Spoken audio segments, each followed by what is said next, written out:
കഥ കൺവിൻസ് ചെയ്ത് എങ്ങനെയാണോ?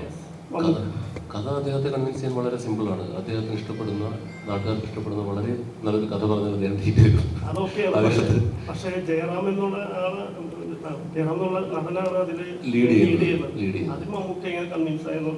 ഇപ്പൊ എല്ലാവരും പറയുന്നതല്ലേ, മമ്മൂക്കയുടെ കരിയറിലെ അതീവ ഇൻട്രസ്റ്റിംഗ് ആയിട്ടൊരു ഫേസിലൂടെയാണ് അദ്ദേഹം പോയിക്കൊണ്ടിരിക്കുന്നത്. കഥാപാത്രങ്ങളുടെ വൈവിധ്യം കൊണ്ട് നമ്മളെ അമ്പരപ്പിക്കുന്നു എന്നൊക്കെ നിങ്ങൾ തന്നെയല്ലേ ഇഷ്ടം പോലെ പറയുന്നത്.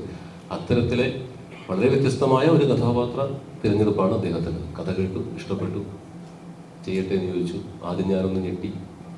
പിന്നെ ഈ പറഞ്ഞ പോലെ ഞാൻ പറഞ്ഞത് വേണ്ടാണ്, ഞങ്ങളുടെ പടത്തിന് ചിലപ്പോൾ ഈ പറഞ്ഞ പോലെ എക്സ്പെക്ടേഷൻ അത് ഇതെന്നൊക്കെ പറഞ്ഞ് ബാധ്യതയാവെന്നൊക്കെ പറഞ്ഞ് ഞാൻ മുങ്ങി.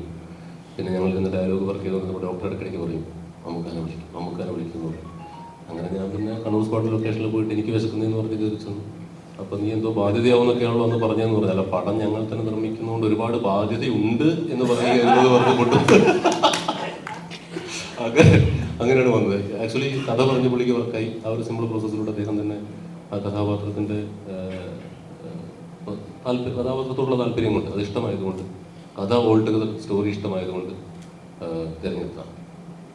അല്ലാതെ അതിനകത്ത് മറ്റ് ഫാക്ടേഴ്സ് ഒന്നും ഘടകമായിട്ടില്ല. പിന്നെ ഓഫ് കോഴ്സ് ഇദ്ദേഹത്തോടൊരു അറിയാലോ, ഒരു താല്പര്യമുണ്ടെന്ന് ജയറാമേട്ടൻ സ്ഥിരം അവകാശപ്പെടാറുണ്ട്. അല്ലേ ജയറാമേട്ടൻ?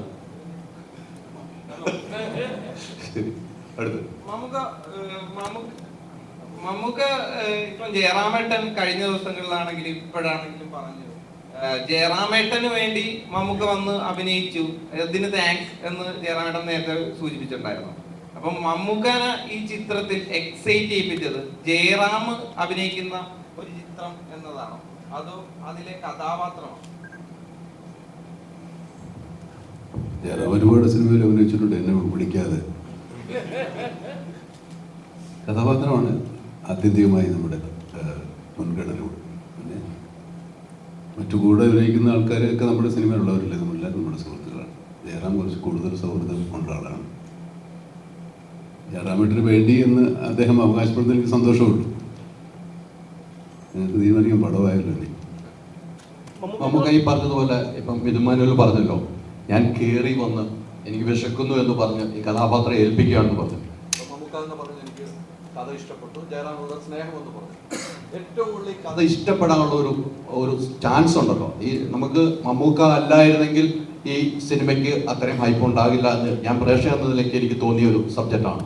മമ്മൂക്ക എന്തുകൊണ്ടാണ് മിഥുമാനുവൽ വന്ന് പറയുമ്പോൾ ഞാൻ ചെയ്തേക്കാം എന്ന് തന്നെ തീരുമാനിച്ചു? മിഥുമാനുവലിനെ സന്തോഷമാക്കി പാക്ക് ചെയ്ത് വിട്ടോടും. ചെയ്തേക്കാം എന്ന് പറഞ്ഞല്ലോ നമ്മൾ ചെയ്യുന്നത്, ചെയ്യണം എന്ന് വിചാരിച്ച് തന്നെ ചെയ്ത സിനിമയാണ്. അങ്ങനെ തന്നെ എല്ലാ സിനിമയും ചെയ്യേണ്ട. ചില സമയത്തൊക്കെ നമ്മുടെ തീരുമാനങ്ങൾ ശരിയാകാറില്ലെന്നേ ഉള്ളൂ. സിനിമയുടെ കഥാപാത്രം തന്നെയാണ്. ആദ്യം ഇതിൻ്റെ ഒരു ഔട്ട്ലൈൻ പറഞ്ഞപ്പോൾ ഞാൻ ചോദിച്ചു, ഈ കഥാപാത്രം ഞാൻ അഭിനയിച്ചാൽ എങ്ങനെയിരിക്കും? നമുക്ക് താങ്ങൂലെന്ന് പറഞ്ഞു. കുറേ കഴിഞ്ഞപ്പോഴാണ് പിന്നെ തീരുമാനമായത്. അല്ലേ, അങ്ങനെയല്ലേ?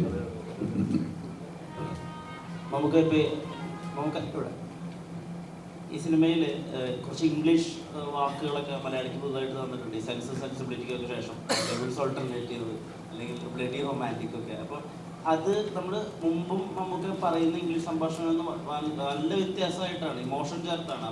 ഈ ബ്ലഡി റൊമാൻറ്റിക് എന്ന് പറയുന്നിടത്ത് തന്നെ ആ കഥാപാത്രത്തിൻ്റെ വേദനയും വിഷാദവും വിദ്വേഷവും ഒക്കെ ഉണ്ട്. ഈ ഇപ്പോഴും ഡയലോഗ് പറയുന്നതിന്, അലക്സാണ്ടറായിട്ട് പറയുന്നതിന് എന്തെങ്കിലും പുതിയ പരിപാടി പിടിച്ചിരുന്നോ?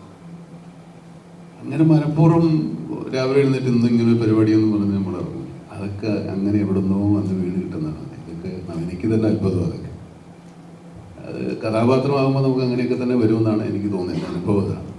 അത് പുതിയ വാക്കുകൾ തന്നെയാണ്, ബ്ലഡി റൊമാൻറ്റിക്കും ഈ ഡബിൾസ് ഓൾട്ടർനേറ്റീവും ഒക്കെ. പക്ഷേ അത് നമുക്കിങ്ങനെ പറയാൻ ചില സമയത്തൊക്കെ രസം തോന്നുന്ന ഒരുപാട് വാക്കുകൾ നമുക്ക് കിട്ടും. അപ്പോൾ അതിങ്ങനെ ആസ്വദിച്ച് പറയുന്നതാണ്. ഇത് രണ്ടും ശരിക്കും ആസ്വദിച്ച് പറയുന്നതാണ്. അതായിരിക്കും നിങ്ങൾക്ക് അത് അനുഭവപ്പെട്ടത്.